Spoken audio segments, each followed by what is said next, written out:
बाबू ACCL और NTPC के लिए जो हम इम्पोर्टेंट सीरीज चला रहे हैं उसी के कड़ी में ये नेक्स्ट है। और मेरा सीआईएल रिक्रूटमेंट प्लेलिस्ट में बहुत सारी चीजों को डीपली एक्सप्लेन किया, वहां भी जाकर के देखिएगा। यहाँ हम डीपली एक्सप्लेन नहीं कर पाएंगे, जो न्यू व्यूवर्स है, पुराने वाले को तो मालूम है। तो यहाँ पर जो सिर्फ कुछ चीजों को हम ले रहे हैं जो कि हमको इम्पोर्टेंट लग रहा है, लेकिन इसका मतलब कि वहां जो बताया वो इम्पोर्टेंट नहीं क्या, वो भी उतना ही इम्पोर्टेंट है। यहाँ कम समय में हम जो ले सकते हैं कम एक्सप्लेनेशन के साथ लेंगे, ठीक है। हाल रोड के बारे में सीआईएल रिक्रूटमेंट प्लेलिस्ट का पार्ट 10 है, जाके देख लीजिएगा। अब यहाँ हाल रोड के बारे में सब नहीं लेंगे, कुछ चीजें ले रहे हैं। विड्थ ऑफ हाल रोड हम ले रहे हैं। तो विड्थ ऑफ हाल रोड ये बड़ा महत्वपूर्ण टॉपिक है, इसको आप देखिएगा बड़ा ध्यान पूर्वक। दो टाइप का हम ट्रैफिक सिस्टम रहता है, एक होता वन वे ट्रैफिक सिस्टम और दूसरा होता टू वे ट्रैफिक सिस्टम। तो सबसे पहले तो बच्चा लोग वन वे को टू वे बोलता, टू वे को वन वे बोलता, ठीक है। One way traffic, one way किसको बोलते हैं पहले ये समझिए। वन वे ट्रैफिक में दो रोड रहेंगे। वन वे ट्रैफिक में कितने रोड रहेंगे? दो रोड रहेंगे। एक में जाने वाली गाड़ी जाएगी और दूसरे में उधर से वापस, मतलब एक अप के लिए रहेगा और एक डाउन के लिए रहेगा। एक अप ट्रैफिक के लिए, एक डाउन ट्रैफिक के लिए, ठीक है। तो वो हुआ one way traffic. One way मतलब एक के रोड दो है और उस दो अलग अलग रोड है। एक रोड में सिर्फ जाने ही जाने वाला रहेगा और एक में सिर्फ आने ही आने वाला रहेगा। तो यहां पर कोलाइजन के चांसेस क्या हो जाएंगे? कम हो जाएंगे। और कम हो जाएंगे तो इसका चौड़ाई कम रखते हैं, ठीक है। और एक होता है two way traffic. Two way मतलब रोड एक ही है और उसी में जाने वाला भी और आने वाला भी, अप ट्रैफिक और डाउन ट्रैफिक दोनों एक ही रास्ता में हो, तब उसको बोलते हैं टू वे। देखिए एक इधर से और एक इधर से आ रहा है, तो क्या हो गया? Two way. Two way traffic और रोड एक ही है। टू वे में रोड कितना रहेगा? ये टू वे ट्रैफिक लिखा, इसमें रोड कितना रहेगा? एक रोड रहेगा, इसी में आना और जाना करेंगे। वन वे ट्रैफिक में दो रोड रहेंगे, एक में जाने वाला, एक में आने वाला। तो ये जो है ज्यादा सेफ है, ये अनसेफ हो जाता है। तो अनसेफ होगा तो चौड़ाई रखना होगा ताकि आने जाने वाले रोड व्हीकल जो है वो आसानी से पार कर ले, कहीं टक्कर टुक्कर कोलाइजन के चांसेस ना बढ़े, ठीक है। तो देखते हो इन case of one way traffic, hall road की बात कर रहा है, आपका पब्लिक रोड की बात नहीं चल रही। विड्थ ऑफ हाल रोड, जो ओपन कास्ट माइन में हाल रोड बनाए जाते हैं उसके बारे में। वन वे ट्रैफिक है तो इसमें जो है इसका सिंपल सा फंडा है, width of widest machine plus 5 metre. क्या करना है? W लिखा मतलब क्या है? Width of largest vehicle plying on the haul road plus 5 metre. W plus 5 रखेगा वन वे में। वन वे में कितना बोला? W plus 5, W plus 5 metre, ठीक है। Width of largest vehicle plying on that road, को जो कोई हाल रोड आप बना रहे हैं उस हाल रोड पे जो भी मशीन चलेंगे, तो कोई छोटा मशीन होगा, कोई उससे बड़ा होगा और कोई सबसे बड़ा होगा। तो जो सबसे बड़ा मशीन होगा उसका जो चौड़ाई होगा, उसका चौड़ाई प्लस 5 मीटर कर दीजिएगा। उतना चौड़ा आपको हाल रोड रखना है। कोई दिक्कत? ठीक। इन case of two way traffic, इसमें आने वाला जाने वाला एक के रोड में है तो इसको चौड़ा रखना होगा, नहीं तो क्या होगा? कोलाइजन हो जाएगा या साइड से रगड़ा जाएगा, ठीक है। तो इसमें क्या बोलता? इसका फॉर्मूला की 3 इंटू W प्लस 5, ठीक है। 3 into W plus 5। 60 metre dumper का चौड़ाई मोटा मोटी 4.8 मीटर होता है, मोटा मोटी 5 मीटर पकड़ी। कितना पकड़ी? 5 मीटर। 5 मीटर होता है 60 टनर डंपर का चौड़ाई। 100 टन का होगा उसका ज्यादा होगा, 120 टन का उससे ज्यादा होगा, ठीक है। तो हम 60 टन का एग्जांपल ले रहे हैं, 5 मीटर चौड़ाई। तो यदि 60 टनर आपका यदि डंपर चला रहे हैं और टू वे ट्रॉफिक है तो 3 टाइम्स प्लस 5 कर दीजिएगा। W मतलब क्या है, विड्थ ऑफ मशीन। जो भी डंपर इस्तेमाल कर रहा है या ट्रांसपोर्टिंग के लिए आप कोई और भी व्हीकल इस्तेमाल कर रहे हैं तो उसका विड्थ कितना बताया, विड्थ मैंने यहाँ पे अभी आपको 60 टन का मोटा मोटी 5 मीटर, 5 इंटू 3 कितना हुआ, 5 या 15 प्लस 5 कितना हो गया 20 मीटर। तो यदि 60 टनर डंपर यूज कर रहे हैं तो आपको हाल रोड टू वे ट्रॉफिक में 20 मीटर रखना होगा, ठीक है। लेकिन यही चीज यदि यहां पे आ गया W+5 में 1 वे ट्रैफिक है, यहाँ सामने से टकराने का डर नहीं, साइड से रगड़ाने का डर नहीं है, तो क्या लिया W+5 लिया। मान लो 5 मीटर का मेरा डंपर का चौड़ाई है और +5 कर दिया, 10 मीटर हो गया, एकदम बढ़िया। इधर उधर भी कहीं पार्किंग करना पड़ जाए, कई बार ब्रेक डाउन हो जाए तो उसके लिए भी रखा है ये प्रोविजन, इसलिए 5 मीटर कर दिया, W+5 मीटर, ठीक। आगे बढ़ते अभी ज्यादा एक्सप्लेनेशन नहीं करेंगे, पार्ट 10 को देखिएगा। विजिबिलिटी या क्लियर व्यू, यदि मेरा कोई ऑपरेटर केबिन में बैठा रहे और उसका केबिन कैसा रहना चाहिए, ऑपरेटर सीट या ऑपरेटर का केबिन को कैसा डिजाइन करना चाहिए, एर्गोनोमेटिकली या मतलब on the basis of ergonomics, ergonometically design होना चाहिए, ठीक है। कभी बताए होंगे ये चीज भी क्या होता है। तो विजिबिलिटी जो रहनी चाहिए, यदि सीट पे बैठा है तो उसको कितना दूर तक दिखना चाहिए, क्लियर दिखना चाहिए, ठीक है। तो इसका भी एक फार्मूला है, 3 into BD, 3 into BD at 40 kilometre per our.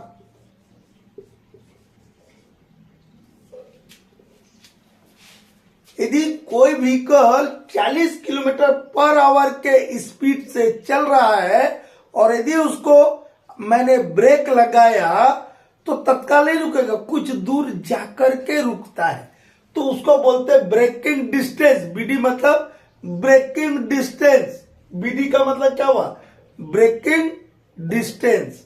तो जो ब्रेकिंग डिस्टेंस है उसका 3 गुना कर दीजिए। मान लो मैंने मेरा डंपर था, ब्रेक लगाया और 40 किलोमीटर पर आवर की स्पीड से चल रहा था, ब्रेक लगाया तो वो मान लो 8 मीटर दूर जाके रुकता है। एक एग्जांपल ले रहा हूं मैं, एक एक्चुअल फिगर नहीं, 8 मीटर दूर जाकर रुकता है।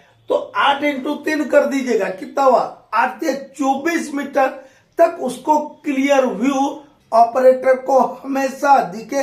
इस टाइप का आपको हॉल रोड डिजाइन करना है। लेकिन ये क्लियर व्यू जो स्पेसिफाइड है कि यदि 40 किलोमीटर पर आवर की स्पीड से कोई व्हीकल चल रहा था तब आपका clear view 3 times of braking distance, BD लिखा होता है ब्रेकिंग डिस्टेंस, ब्रेकडाउन मत पढ़ लेना बेटा, 3 टाइम्स ऑफ ब्रेकिंग डिस्टेंस बताए ना।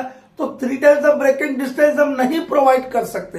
तो वहां पर जैसे हम 1 वे ट्रैफिक में 2 अलग अलग रास्ते रखते हैं, ऐसे 2 अलग अलग रास्ते रख देना होगा। दोनों रास्तों के बीच में डिवाइडर लगा देना होगा और डिवाइडर में लाइट वेट का व्यवस्था रखना होगा, ठीक है। आगे बढ़ते हैं, ग्रेडियंट का बात आता है। काहे का बात है, ग्रेडियंट का। तो हाल रोड का ग्रेडियंट कितना रहना चाहिए, हाल रोड का ग्रेडियंट कितना रहना चाहिए जो कि डंपर के लिए भी सेफ हो, डंपर को चलाने वाले के लिए भी सेफ हो, एक्सीडेंट ना बढ़े। कभी देखिएगा ऐसे चढ़ाइए में अपना चढ़िए जरा, कभी मालवाल में जाते हैं वहां का जो सीढ़ी रहता है, चढ़ के देखिएगा जरा कैसा लगता है, हाफने लगता है आदमी, कई कई जगह तो एकदम ऐसा दे दिए रहता है, ठीक है। 45 डिग्री से भी ज्यादा दे दिए रहता है, 45 में आदमी हाफने लगता है बुरी तरीके से। तभी ना एक जगह कहा हम बताए थे रेगुलेशन शायद 127 में कि कब आदमी को काम नहीं करना है, no person shall work are be permitted to work at any place having an inclination of 45 degree और मोर, ऐसा कहीं बताएंगे 45 डिग्री या उससे अधिक। यदि कहीं पर भी किसी जगह का इंक्लिनेशन है तो उस जगह पर किसी आदमी को ना काम करना है और ना काम करने दिया जाएगा, और करवाना ही है ऐसी जगह में तो उस आदमी को सेफ्टी बेल्ट से बांधना होगा या लाइफ लाइन से बांध के रखना होगा या कोई अन्य तरीके से ऐसा उसको सुरक्षित कर दिया जाए कि वो स्लिप या ओवर बैलेंस ना हो, ठीक है। वो बताएंगे कहीं। तो ऐसे ही ग्रेडियंट हल रोड का बात है, तो हल रोड में हम ग्रेडियंट ऐसा रखें कि डपर सेफली चले। तो हल रोड का ग्रेडियंट नॉट स्टीपर देन 1/16 कितना रहता है? हल रोड का ग्रेडियंट नॉट स्टीपर देन 1/16 1/16 से ज्यादा नहीं होगा। और हल रोड वाले इसमें हम फिगर सब बताएं कि देखो कैसे प्लेट हो रहा, कैसे ग्रेडियंट बढ़ रहा। अब यहाँ पे उतना नहीं बताएंगे। 1/16 से ज्यादा नहीं होनी चाहिए हल रोड का ग्रेडियंट। इसको डिग्री में बोलेंगे बेटा तो कितना हो जाएगा? 3.57 डिग्री। ठीक है, ऐसे में बोले जल्दी समझ आता। मतलब 4, 5, 6, 7, 8 डिग्री नहीं करेंगे, इसको आप कम कर सकते, जितना प्लेट करना कीजिए ना भाई। 1/16 से ज्यादा आपको ग्रेडियंट नहीं रखना है, स्टीपर नहीं करना है। 1/16 से स्टीपर क्या होगा वो भी मालूम चाहिए। 1/15, 1/14, 1/13, 1/12, 1/10, 1/9, 1/8, ये जैसे जैसे ये नंबर कम होते चल जाएगा, ग्रेडियंट बढ़ता चला जाएगा। ठीक है, कई जगह बताए हैं। अब 1/17, 1/18, 1/19, 1/20, 1/30 क्या है? फ्लेटर हो रहा है। ठीक है, फ्लेटर और ग्रेडियंट कम हो रहा है। तो आपको 1/16 से ज्यादा ग्रेडियंट नहीं रखना, मतलब 1/15, 1/14, 1/13 नहीं रखना है। अब आपको क्या बोला है कि 1/20 नहीं रखना? 1/20 रखिए ना, 1/30 रखिए ना, और बढ़िया हो जाएगा। लेवल तो रहना ही चाहिए रोड है। लेकिन जहां आप नहीं टाल सकते हैं कि लेवल रख सकते हैं, उस केस में भी आप हल रोड का ग्रेडियंट 1/16 से ज्यादा नहीं होगा। डिग्री में बोले कितना आएगा? 3.57 डिग्री। डिग्री में बता दिया। ठीक, अब कई बार रैंप भी बनाना होता है हमको, एक बेंच से दूसरे बेंच को जाने के लिए हम क्या बनाते हैं? रैंप बनाते हैं। और रैंप जो बनाएंगे ऐसा नहीं कि अब रैंप बनाने का प्रोविजन है तो 2 किलोमीटर का रैंप बना दिया। रैंप जो है एक स्ट्रेच में 50 मीटर से लंबा नहीं रहेगा। किससे लंबा नहीं रहेगा? 50 मीटर से उसकी लंबाई जो होगी। एक बार में कहीं हम रैंप बना रहे हैं तो 50 मीटर से लंबा नहीं रहेगा। Length of ramp not more than 50 metre in one stretch. ठीक, इतना क्लियर हुआ। इस रैंप का ग्रेडियंट कितना रहेगा? रैंप का ग्रेडियंट नॉट मोर देन और not steeper than 1/10, not steeper than 1/10। 1/10 से ज्यादा स्टीपर नहीं चाहिए। यदि इसको हम डिग्री में बोल दें कितना होगा? 5.71 डिग्री। ठीक है, 5.71 डिग्री मतलब 5.7 पकड़ी नहीं यार। तो देखिए ये नंबर में बोल रहा है, समझ आ रहा है। 5 हो गया, यहां 3 हो गया। ठीक है, ये 3.57 डिग्री हो गया या 5.71। ये रैंप है। और रैंप काहे के लिए इस्तेमाल करते हैं? डंपर चलाने के लिए नहीं, एक बेंच से दूसरे बेंच में जाने के लिए जो चेन माउंटेड मशीन है, जिसको क्राउलर माउंटेड मशीन बोलते हैं, उनके मूवमेंट करने के लिए हम रैंप बनाते हैं। रैंप का लंबाई एक बार में 50 मीटर से अधिक नहीं होगा। शॉर्ट रैंप जो होगा उसका ग्रेडियंट जो होगा वो 1/10 से अधिक नहीं होगा। ठीक है, आगे बढ़ते हैं। ठीक है, हल रोड कहता लेते हैं। उसके बाद एक एक चीज लिख के रखा है, who will fix the main winding speed. इसके बाद बहुत 2-3 कॉन्सेप्चुअल चीजें लेंगे। ये क्वेश्चन बाद, who will fix the main winding speed. Main winding speed को कौन फिक्स करेगा? मेरा पार्ट 34 देखिएगा CIL रिक्रूटमेंट प्लेलिस्ट में, वहां पे मेन वाइंडिंग स्पीड को बताया है। तो वहां लिखा होगा कि चीफ इंस्पेक्टर ऑफ माइंस जो है जनरल ऑर्डर या स्पेशल ऑर्डर से मेन वाइंडिंग स्पीड को स्पेसिफाई करेंगे। फिक्स करने के लिए बोला, स्पेसिफाई करने के लिए बोला है। और वही जो स्पेसिफिकेशन है मेन वाइंडिंग स्पीड का, उसको हम पार्ट 34 में बताए हैं। तो फिर बच्चा लोग तो बिना सोचे समझे आग बंद करके, मैं ऑप्शन दे दूं आपको 3, regional inspector of mines, chief inspector of mines और मैनेजर, तो मार देगा चीफ इंस्पेक्टर ऑफ माइंस को। अरे क्या बोला था बेटा? वहां बोला कि मैं chief inspector of mines main winding speed को किसी जनरल या स्पेशल ऑर्डर से स्पेसिफाई करेंगे, बता देंगे कि भैया इससे अधिक नहीं होगा। ठीक है, ताकि कोई मनमर्जी माइनिंग ना करने लग जाए, इसलिए वो बता देंगे। अब बता भी देते हैं, सर्कुलर में दे दिया है, ठीक है, गजट नोटिफिकेशन में आ गया। बहुत सारी चीज आती है, एक यही नहीं, बहुत सारी चीज आती है। तो अब आप माइन में 3 ही आदमी महत्वपूर्ण होता है, ओनर, एजेंट और मैनेजर, ठीक है। तो माइन किसको चलाना है? मैनेजर को। तो मैनेजर वो जो स्पेसिफाइड आपको गजट नोटिफिकेशन के थ्रू मेन वाइंडिंग स्पीड दिया है, उससे अधिक किसी भी परिस्थिति में नहीं रखेंगे। लेकिन अपने माइन के लिए अपना क्या वाइंडिंग इंस्टॉलेशन है, उसका क्या कंडीशंस है, वो सारे चीजों को कंसीडर करके मैनेजर फिक्स करेगा अपने माइन के लिए कि मेरे माइन में मेन वाइंडिंग स्पीड इतना रहेगा। लेकिन वो किसी भी परिस्थिति में चीफ इंस्पेक्टर ऑफ माइंस के द्वारा दिए गए स्पेसिफाइड स्पीड से अधिक नहीं रहेगा। लेकिन माइन में कौन करेगा मेन वाइंडिंग स्पीड को निर्धारित? Who will fix the main winding speed? Manager, ठीक है। कौन करेंगे? मैनेजर। अब बच्चा लोग आग बंद करके चीफ इंस्पेक्टर ऑफ माइंस बहुत सारा लिख देता, ठीक है। तो नेक्स्ट लेते हैं। बाबू, यदि हम आपको क्वेश्चन पूछ ले, 4 को ऑप्शन देते, ठीक है, कि बेंच हाइट किस बात पर निर्भर करता है? बेंच हाइट डिपेंड्स ऑन, किन बातों पे हम बेंच हाइट को निर्धारित करते हैं? कि अंदाजे में रख दो 5 मीटर, 10 मीटर, 20 मीटर, ऐसा नहीं रहता। कोई ना कोई उसका साइंटिफिक रीजन रहता है। आपको साइंटिफिक स्टडी भी करवाना होता है।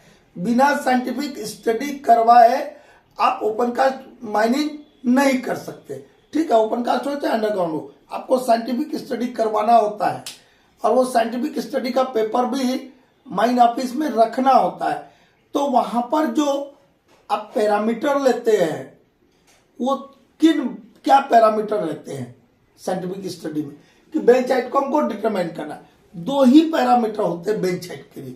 एक होता है नेचर ऑफ स्ट्राटा, किस टाइप के स्ट्राटा में, ग्राउंड में, रॉक्स में आप बेंच बना रहे हैं, एक। और दूसरा डिगिंग हाइट ऑफ एक्सकावेटर्स, जो भी लोडिंग मशीन आप इस्तेमाल कर रहे हैं, सावेल, बेको, आपका ये कटिंग एंड लोडिंग मशीन मान लो, जैसे कि आपका BWE होता है, बकेट व्हील एक्सकावेटर होता है, ड्रैगलाइन होता है। वो जो भी आप एक्सकावेटर्स इस्तेमाल कर रहे हैं, ठीक है, लोडिंग मशीन बोलिए चाहे कटर लोडर, दोनों को ले लीजिए, मतलब एक्सकावेटर के डिफरेंशन में आते हैं सब।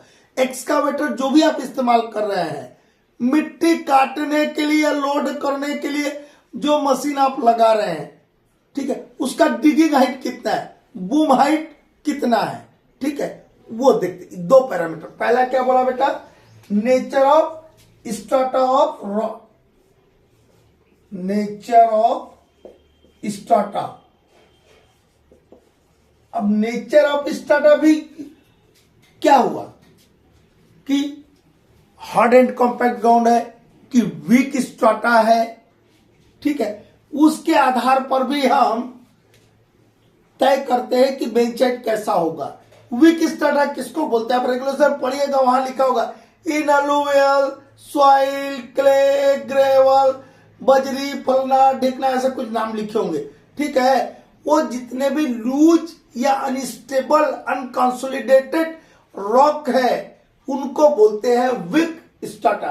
तो नेचर ऑफ स्ट्राटा में भी 2 चीज हुआ। एक हुआ वीक स्ट्राटा, जिसको हम क्या बोले नाम अभी, अलुवियल सॉइल, ग्रेवल, क्ले, इस टाइप के जो भी चीज आएगी, ये हुआ वीक स्ट्राटा। ये क्या हुआ? Weak strata. दूसरा क्या होगा? एक हो सकता है आपका हार्ड एंड कॉम्पैक्ट ग्राउंड हो। क्या हो? हार्ड एंड कॉम्पैक्ट ग्राउंड हो, हार्ड एंड कॉम्पैक्ट ग्राउंड। ये हुआ नेचर ऑफ स्ट्राटा। तो हार्ड एंड कॉम्पैक्ट ग्राउंड में बना रहे हैं, तो बेंच का ढहने का, कोलैप्स होने का, फॉल होने का चांसेस क्या हो जाएगा? कम। तो इसमें ऊंचाई क्या रखेंगे? ज्यादा। वीक स्ट्राटा है, अलुवियल सॉइल में बना रहे हैं, क्ले में, डेब्रिज में, है, तो क्या होगा? यहां पर बेंच जो है ढहने का, कोलैप्स होने का, फॉल हो जाने का संभावना बढ़ जाएगा। ठीक है, बढ़ जाएगा तो बेंच हाइट को हमको रखना होगा कम, ताकि इसकी स्ट्रेंथ बनी रहे।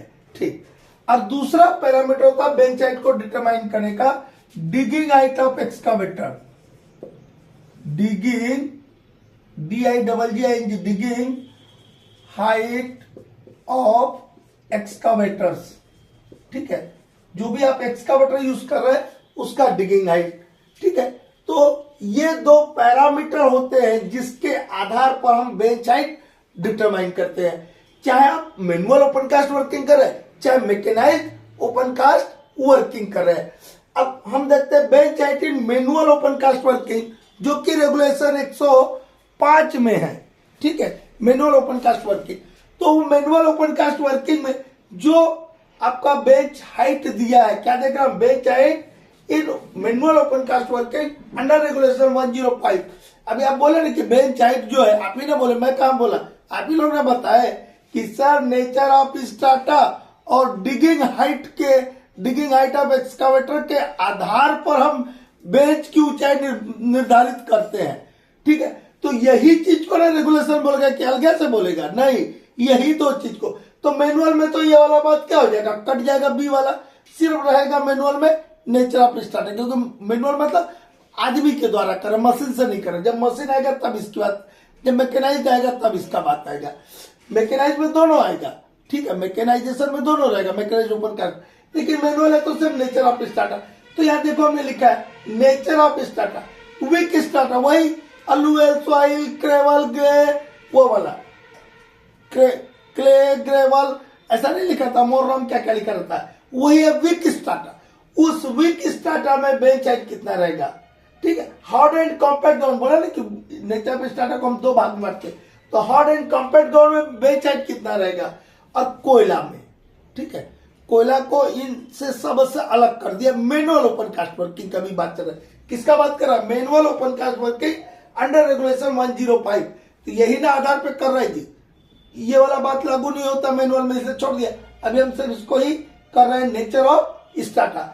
तो वीक स्ट्राटा है और मैनुअल ओपन कास्ट वर्किंग कर रहे हैं, तो bench height not more than 1.5 metre, 1.5 metre से अधिक नहीं रहेगा बेंच हाइट वीक स्ट्राटा में, क्योंकि वीक है, कमजोर स्ट्राटा है, तो कमजोर में हमको बेंच हाइट कम रखना होगा ताकि कोलैप्स के चांसेस कम हो जाए।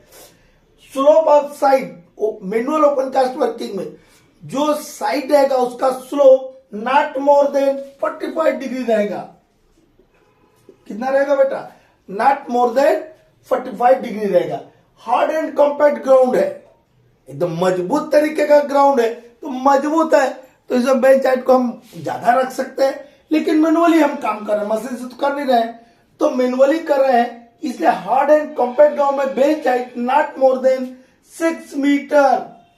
और कई बार बच्चा लोग गच्चा खाता है यहीं पर, बच्चा गच्चा खाता है यहीं पर, क्योंकि बोल देगा bench height in manual open cast working in case of hard and compact ground. अब बच्चा इसको लिख के आ गया 1.5 मीटर को, ऑप्शन पहले दे देगा 1.5 मीटर, और फिर 6 मीटर भी रहेगा, कहीं ABCD में कहीं ना कहीं रहेगा 6 मीटर। तो हार्ड एंड कॉम्पैक्ट ग्राउंड में मैनुअल ओपन कास्ट वर्किंग में bench height not more than 6 metre. ठीक है, इन कोयला में हम बेंच बना रहे हैं मैनुअल ओपन कास्ट वर्किंग से, bench height not more than 3 metre. क्यों, क्योंकि कोयला ना हार्ड होता है ना सॉफ्ट होता है, दोनों के बीच का होता है। ठीक है, तो हार्ड एंड कॉम्पैक्ट ग्राउंड में 6 मीटर लिया, कोयला में 3 मीटर से अधिक नहीं होगा, नॉट मोर देन। अब एक नॉट मोर देन वाला हम बोलते बोलते दिमाग में आया था कि कभी भी ध्यान रखिएगा बेटा, बेंच का ऊंचाई ज्यादा नहीं ऊंची, बेंच ऊंचाई के चलते कई जगह बेंच कोलैप्स हुए हैं, बेंच फेल हुए हैं। तो बेंच हाइट की जब भी बात कीजिएगा दिमाग में एंटर कर लीजिए कि नॉट मोर देन आएगा। ठीक है, बेंच हाइट की जब भी बात होगी तो नॉट मोर देन आएगा, बेंच की ऊंचाई ज्यादा नहीं होना चाहिए बोलेगा। लेकिन जब बेंच की चौड़ाई की बात आएगी तो चौड़ाई जो रहेगा अधिक होना चाहिए, तो नॉट लेस देन रहेगा। बेंच की चौड़ाई में नॉट लेस देन रहेगा, बेंच विड्थ में नॉट लेस देन रहेगा। लेकिन बेंच हाइट में चाहे मैनुअल ओपन कास्ट वर्किंग हो, चाहे मैकेनाइज्ड ओपन कास्ट वर्किंग हो, नॉट मोर देन रहेगा, अधिक नहीं होना चाहिए। ठीक है, आगे बढ़ते हैं। तो बाबू अब हम आते हैं bench height in mechanised open cast working under regulation 106। अब बेंच हाइट दो बात पे ही निर्भर करता है, यही बात आपको पता है? कौन बोला था उधर से कि क्या क्या बोला था? Nature of start of digging, height of excavator. ठीक है, तो हम पहले लेंगे रेगुलेशन 106 में बेंच हाइट के लिए नेचर ऑफ स्टार्टा। आपका वीक स्टार्टा यदि है तो bench height not more than 3 metre. कितना रहेगा? मैकेनाइज्ड ओपन कास्ट वर्किंग यदि मशीनों से हम माइनिंग कर रहे हैं तब वीक स्टार्टा में bench height not more than 3 metre रहेगा। ठीक है, मैनुअल में कितना बताए थे बेटा? 1 से आधा, क्योंकि आदमी काम कर रहा है, ज्यादा सेफ्टी का जरूरत, 1.5 मीटर। मैनुअल में कितना था वीक स्टार्टा में? 1.5 मीटर। मैकेनाइज्ड में वीक स्टार्टा में नॉट मोर देन 3 मीटर, वहां पे नॉट मोर देन 1.5 मीटर था। ठीक है, अब दूसरा पैरामीटर क्या लिए थे आपने बेंच हाइट को डिसाइड करने का? Digging height of excavator. क्या लिए थे? Digging height of excavator. तो डिगिंग हाइट ऑफ एक्सकावेटर के लिए क्या नियम है कि bench height not more then, ये नॉट मोर देन लिखा हुआ है ना जी, ये सिंबल है, not more then the digging height of excavator. Digging height of excavator. ठीक है, यदि डिगिंग हाइट के से कितना, डिगिंग हाइट जो है उससे ज्यादा बेंच हाइट नहीं रहेगा in case of coal and OB. Mechanised open cast working में चाहे कोयला में आप बेंच बना रहे हो चाहे ओबी में बना रहे हो, डिगिंग हाइट से ज्यादा बेंच हाइट नहीं रहेगा। ठीक है, लेकिन मैकेनाइज्ड ओपन कास्ट वर्किंग के लिए डीजीएमएस का भी एक सर्कुलर है। वो क्या सर्कुलर है कि यदि आपका यूनिफॉर्मली सॉफ्ट रॉक है, यूनिफॉर्मली, ऐसा नहीं कि कहीं हार्ड है कहीं सॉफ्ट है, ऐसा जहां पे भी रहेगा वहां अनस्टेबिलिटी बढ़ जाता है। यूनिफॉर्मली सॉफ्ट रॉक है तब जो डिगिंग हाइट आपका है एक्सकावेटर का उसमें +3 मीटर आप कर सकते हैं। मतलब डीजीएमएस परमिशन दे सकते हैं। डीजीएमएस में permit is uniformly soft rock the bench height is 3 metre plus digging height. कितना बोल रहा है बेंच हाइट? 3 metre plus